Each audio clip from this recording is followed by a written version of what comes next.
I would venture to say this. All he's doing is trying to get us off of his back.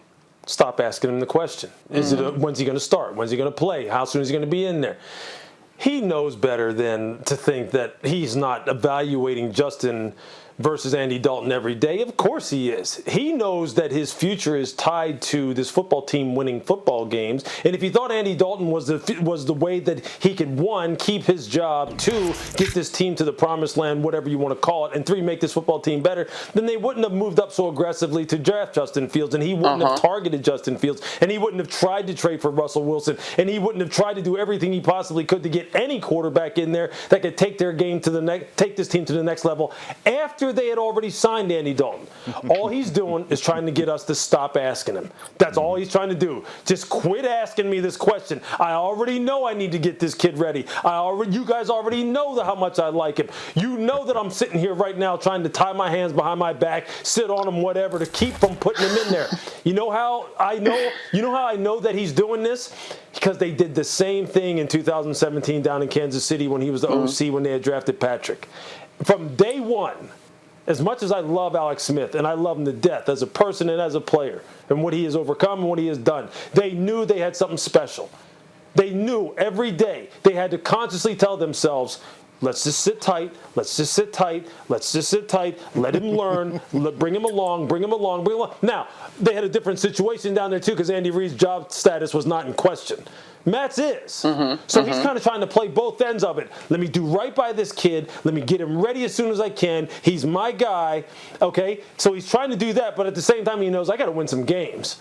I got to win some games here where people are going to start calling for my head and Ryan Pace's head at the end of this year. He'll be the starter at some point this year. I would bet by game 4, quarter of the way through a season, they're going to be sitting there going, look, Andy, if you're not putting us in the end zone, Justin, be ready to roll. He's just trying to get us to stop asking him about the competition and win. That's all he's doing. He knows he's sitting there. He's looking at the clock the same way we are. Just how soon can I get him ready and get him in here? Because I need to win games, and the kid is special. That's all he's doing. Yeah. And that's another reason, Louis and Monica, why, as my dad told me, if you know a lot, say nothing.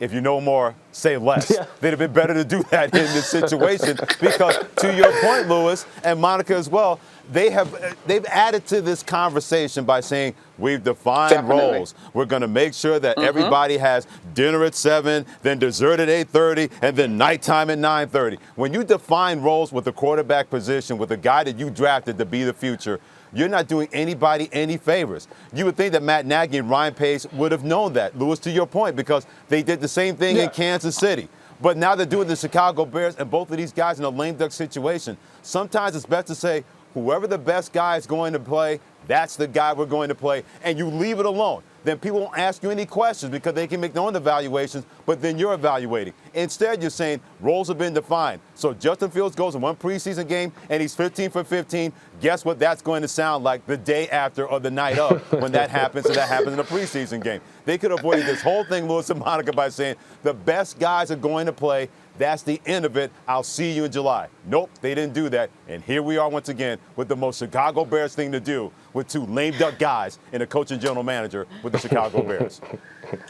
Listen, Freddie, that's exactly right, because I'm definitely over here in Pettyville like, well, I would just keep asking him just because it doesn't make sense to me. Like, I mean, if you're going to have media at these mini camps and training camp and the whole bit, like, to me, this only opens up another layer of questions, even if the big picture is, let me get these folks off my back. But now you got every analyst in the world looking like, I don't know what they're talking about in week 1 because that's not the way it's coming down out on the field. But I'm with Freddie. Let it be a competition. And, you know, I'm going to trust you, Lou, because you're my guy when it comes to these things. If he knows that he's got to evaluate him, then good on him.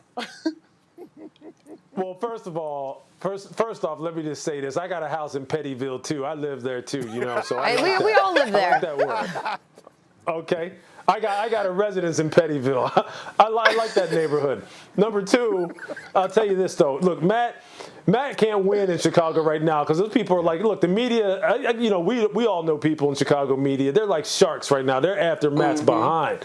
They want some answers, man. I mean, he's just trying to figure out a way to just kind of like beat them back and be like, look, leave me alone. I know what y'all want. I know what you want to hear.